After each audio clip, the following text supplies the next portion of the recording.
what's some language we can use to kind of help maybe even this older generation or parents or older adults kind of better understand their deficiencies and unmet longings? What have you experienced there?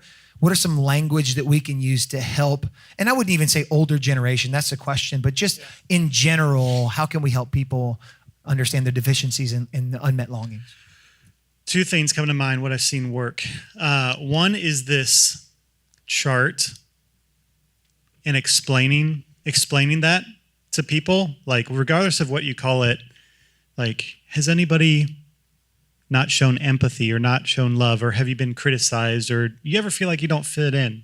Are there things people do that lead to that? What is that? And asking questions. I know with younger people, it's kind of more like that, explaining every time. I mean, lack of empathy, it's like, what does that mean? You ever share something that you're excited about or you're hurt and somebody isn't very caring or says something mean or whatever? What's an example of that? Yeah, okay, that's this. And helping them kind of pinpoint that. Secondly, and I've seen this work with people young and old, like the chart of over time and intensity and frequency and mild, moderate, extreme.